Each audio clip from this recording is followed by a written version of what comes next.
यार कईक तो को यार काकी पर एक शायरी आवा दो યાર તું શું યાર ઉભો રે. ઓ પ્રિયે, ઉભી રહે, પૂરું થવા દે. ઓ પ્રિયે, મને એમ થાય છે કે હું તારા હાથનો રૂમાલ બની જાઉં. મને એમ થાય છે કે હું તારા હાથનો રૂમાલ બની જાઉં, પણ તને જે હિસાબે શરદી થઈ છે ને મારી હિંમત નથી થતી. હાટ.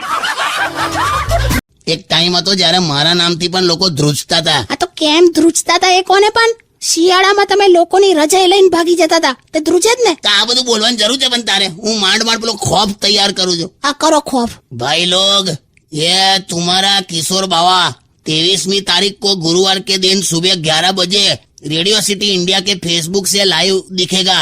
पण अपन होगा फेसबुक की ऑफिस में मुंबई से लाइव संवाददाता किशोर के साथ मुंबई रेडियो सिटी.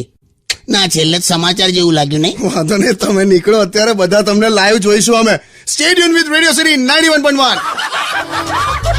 કિશોર કાકા ને કાકી આપણી સાથે બેઠા છે. કાકા શું વાંચો છો? આ તારી કાકીએ જનરલ મેડિકલ ચેકઅપ કરાયો, એનો રિપોર્ટ વાંચું છું. જો ડોક્ટરે બધું બંધ કરાવી દીધું. ઘી વાળું નહીં, તેલ વાળું નહીં, પીઝા બર્ગર પાસ્તા નહીં, ચાઇનીઝ પંજાબી નહીં, ભાત પણ નહીં. અરે યાર, તો ખાવાનું શું? અરે બસ હવે ગરમ પાણીમાં ખારી બિસ્કિટ બોડીને ખાવાના. કાકી, તમારા માટે એક પ્રશ્ન છે. આપણા લિસનર લક્ષ્ય એમણે તમને પૂછ્યું છે કે રક્ષાબંધન વખતે મહેશ આવવાનો? કાલા ખટ્ટા તો આવે જ ભાઈ. આ તો આવે, એમાં શું છે? મારો ભાઈ છે અને આપણું ઘર એ એનું જ ઘર કહેવાય. હવે તો ઘરમાં હું તવો ના રાખું. જો રાખડી તો બાંધવી જ પડશે ને એને. બિચારા મહેશ ને તમારા માટે કેટલી લાગણી છે ખબર છે? લાગણી હોય તો ફોન પર પતાવી દેવાય અમુક વાતો તો. એને આ વખતે બહાર ફરવા લઈ જજો. ઓકે? જો અત્યારથી જ મેં તને કહી દઉં છું કે એની હાથે મેં બહાર નથી જવાનો. કેમ? અરે એની સાથે ચાલતો ચાલતો આમ મેં બહાર જતો હોઉં છું ને તો કોક એમને મને લોટ આપી જાય છે, ચોખા પકડાઈ જાય છે. ભાઈ જાણે મને હું સમજતા હશે લોકો. એટલો બધો કાળો અને ગરીબડો લાગે છે ને. આધુનિક માણસ છે, આધુનિક. રિક્ષાના ધુમાડા ભેગા કરીને બનાવેલો માણસ. બસ હવે સોંગ વગાડો.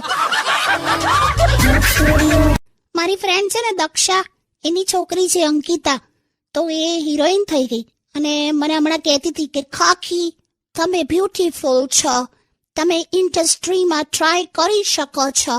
જપને તું હવે તું તો ઈચ્છા વિરુદ્ધ પણ મેં માની લીધું તું બ્યુટીફુલ છે બસ. પણ હવે અત્યારે જમાનો જો, અત્યારે વોટ્સએપ નો જમાનો છે, તું પેજર જેવી છે ને. એટલે પણ અત્યારની ફેશન તે જોઈ છે?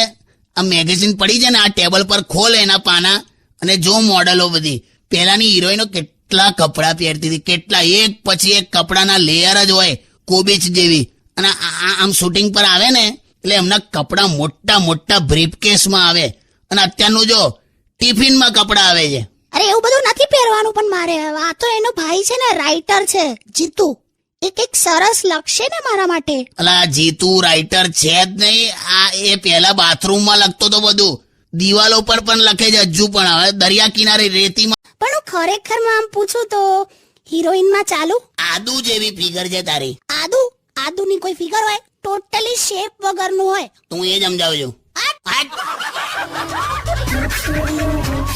કાકી બેઝિકલી એસ્કેલેટર એટલે છે ને પેલું ઓટોમેટિક દાદરા હોય જે આમ તમને જાતે જ ઉપર લઈ જાય, આમ તમારે ચડીને જવાની જરૂર નહીં એમ. ઉપર મેં મારી સમજાવ. તે પેલું સોંગ સાંભળ્યું છે પેલું શાહરુખ ખાન નું, મેં ઠહેરા રહા ઝમી ચલને લગી? હા. બસ એને જ એસ્કેલેટર કહેવાય.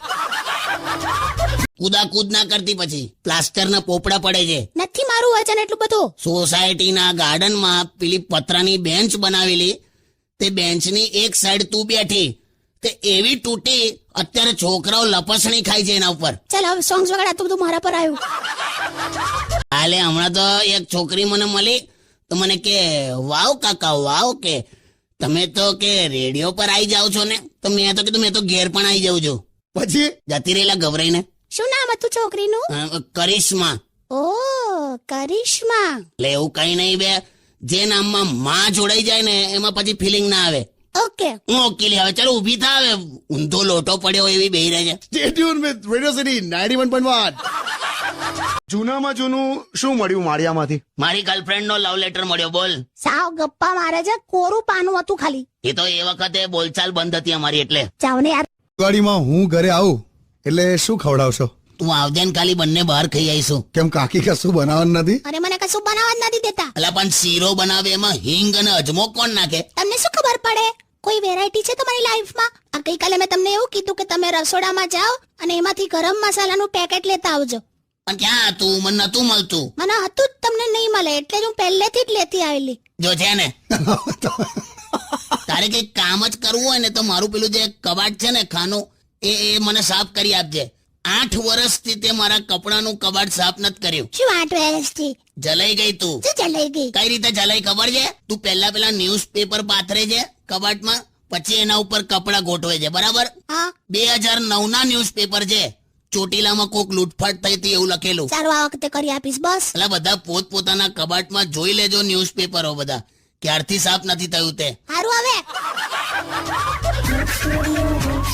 છે, પણ હવે કેવું આમ મારો સ્વભાવ એવો છે ને, મને નાનપણથી છે ને મદદ કરવાની ટેવ છે. હા મને ખબર છે. તો પછી વાળી ગઈકાલે તું એક નાના બાળકને વેફર ખાવામાં મદદ કરતી હતી ને, બિચારું ખુશીના મારે એટલું બધું રડ્યું. બસ હવે એ બધું કહેવાની જરૂર છે? બેહી જા છોનમણી.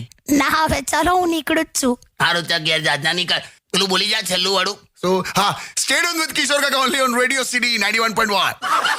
એ આમ પલંગ પર આમ સૂતો તો આ મારી બાજુમાં બેઠી હતી આમ, તો અચાનક રડવાનું ચાલુ કર્યું. એકદમ રડી, એકદમ. હું તો એકદમ બેઠો થઈ ગયેલો. મેં કીધું શું થયું, કેમ રડે છે? તો કે મને એવો વિચાર આવે છે કે તમે નહીં હોવ ત્યારે મારું શું થશે. બોલ, બેઠા બેઠા આવા વિચારો કરતી હતી. અરે એ તો આમ જ હવે નવરી બેઠી આમ ત્યાં શાંતિથી બેઠી હતી ને, તો છે ને સામે પેલી લાઈફ ઇન્સ્યોરન્સની ફાઇલ ટેબલ પર પડી હતી, તો ત્યાં મારી નજર ગઈ ને એટલે પછી ત્યાંથી વિચારો શરૂ થયા અને મારા પર પૂરા થયા. So, Kaki, you look so beautiful. Thank you બોયલું. શું આમ જ કીધું બે? ના બરાબર બોલ્યો. એકચ્યુઅલી છે ને મેં નવી નક્કોર હમણાં જ મસ્ત સાડી લીધી છે, તો આ મસ્ત મેં પહેરી જો ને, કેવી લાગુ છું?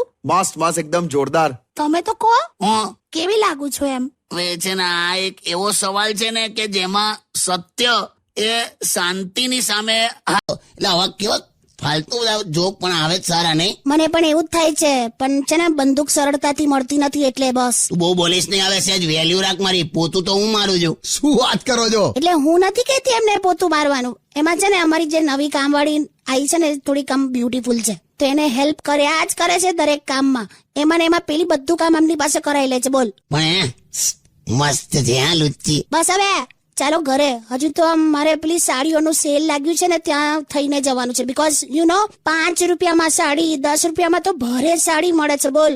2 સાડીના ભાવ નથી, સાડી ધોવાના ભાવ છે. લોન્ડ્રીની દુકાન છે. હું લી કઈ નહીં, નીકળો તમે લોકો અને શાંતિથી જજો. હા અમે આ ફર્સ્ટ ચલાવતા જ નથી, એટલું સ્લો ચલાવે છે ને કે ચાલુ સ્કૂટરમાં મચ્છર કરડી જાય. તે તું જો તો હવે કેવું ફાસ્ટ ચલાવું છું. પેલા મ્યુચ્યુઅલ ફંડ ની એડવર્ટાઇઝમેન્ટ નું એનાઉન્સમેન્ટ થાય એવું. જય શ્રી કૃષ્ણ. પણ કાકી બ્યુટી પાર્લરમાં એકદમ આમ શું કામ? એટલે વેકેશનમાં કશે જવાના છો શું? હું કશે નહીં, ખાલી મારા પિયર જવાની છું અને આ કશે જવાના છે. ક્યાં જવાના છો તમે? એ તો ખાલી 2 દિવસ પાટણ જવાનો છે. તમે પાટણ જવાના છો? વાવ. છેલાજી રે મારે હાટુ પાટણ થી પટોળા મોગલાવજો. એમ એ પટોળા કેટલા મોંઘા હોય ખબર છે? કેટલા? 50,000 થી શરૂ થાય, 10 લાખ સુધી મળે છે. કેટલા મોંઘા આવે છે? તારે છેલાજી છોલાઈ જાય ખબર આમાં. પટોળ પીએફ ના હથોડા વાગે. બહુ તમે તો ટેન્શન ના. ચાલ મસ્ત સોંગ વગર ને પહેલું. એટલે હવે હમણાં છે ને તારી કાકી પેલું પેલું રાંધવાના શો જોયા કરે છે, રસોઈ શો ને કિચન એક્સપ્રેસ ને એવું બધું. હા. તો મેં એક દિવસ કીધું, મેં આખો દિવસ આ બધું જો કરે છે, આ કિચન એક્સપ્રેસ રસોઈ બધું, પણ આનો કઈ ફાયદો થયો? તે મને શું કે ખબર કે તમે કોણ બનેગા કરોડપતિ જોયા કરતા હતા. હું કઈ બોલી કે એટલે આપણે ટૂંકમાં એની અડફેટમાં નહીં આવવાનું. લા તો આપણને સંભળાઈ દે. ખ્યાલ આવ્યો ભાઈ વિશ્રાણી સાહેબ? તે અત્યારે કેમ હા આવ્યો, ખ્યાલ આવ્યો, હું નહીં બોલે. હવે એમને સાંભળી લીધું એમણે. હા તો બસ સોંગ વગર ચાલ. 2 દિવસથી કાકી કથામાં જાય છે. એ જાયલા. અરે આવતા નથી, બાકી એટલું સરસ બોલે છે ને મહારાજ. શું કે મહારાજે એક બહુ સરસ વાત કરી કે આપણા અંદરનો જે અવાજ છે ને હા એ લોકોને સંભળાય તો લોકો તમારી સાથે જોડાય. હું આપણા અંદરનો અવાજ લોકોને સંભળાય ને તો લોકો તમારી સાથે જોડાય. એવું ના હોય. શું ના હોય? આપણા અંદરનો અવાજ લોકોને સંભળાય એટલે હું શું નસકોરા બે જાવ ને હવે. એ જ થયું ને, આપણા અંદરનો અવાજ લોકોને સંભળાય એટલે નસકોરા. જો સંભળાય તો લોકો તમારી સાથે જોડાય ના, તમારાથી છૂટા પડી જાય. બે છે ને તમે તમારું લોજિક તમારી પાસે રાખો યાર. પેલા મહારાજનું ને તમે ક્યાં તમારું બધું ગોઠવો છો? એટલે તમે જાઓ કથામાં. મેં તો ઘરે જ અનુભવ કરી લઉં છું આનો, કેમ કે મહારાજની કથા હોય કે પત્નીની વ્યથા હોય એ એક જ જેવી હોય. કશું સમજ ના પડે તો ધ્યાન દઈને હોંભળ્યા કરવાનું બસ. હટ. તમારો અવાજ તો પેલા ફાટેલા બંબુ જેવો છે. યુનિક અવાજ છે, યુનિક. હોશિયારી, ઓડકાર ફસાઈ ગયો એવો. એ જે હોય પણ છે ને તમે છે ને આ થોડું પેટ ઉતારો યાર. બહુ વધી ગયું છે. કાપ્યા વગર તડબૂચ ગળી ગયા હોય એવું. એ આ 23મીએ ફેસબુકની ઓફિસમાં તમને બધા જોશે ને સવારે મુંબઈમાં, બાપરે કેવા લાગશો. ઉતારું છું લી હવે. પણ ક્યાં એટલું બધું પેટ છે કાકી? છેલા છે. આ ગઈકાલે અનુભવ થયો. બાઇક લઈને પેટ્રોલ પંપ ગયો, મારું પેટ એટલું બધું બહાર આવી ગયેલું ને ટાંકી પર. તે પેલો એવું બોલો કે કઈ ટાંકીમાં નાખું. અલા પછી મેં આમ અંદર આમ ઊંડો શ્વાસ લીધો, પેટ અંદર ગયું ત્યારે બાઇકની ટાંકીનું ઢાંકણું દેખાયું. હારું આ પેટ કેમનું ઉતરે યાર. હું કહું તમને, તમે છે ને રોજના હવે 3 ઈંડા આપવાનું ચાલુ કરી દો તો 2 મહિનામાં ઉતરી જશે. વે પોલ્ટ્રી ફાર્મ મેં મરગી જવું. મસ્તી કરે. ગુબ્બો માર દઈશ પેટમાં. પેટમાં ના મારતા યાર, સવારે જ નાન ખટાઈ ખાધી છે, તૂટી જશે. જો ને કેવા જવાબો.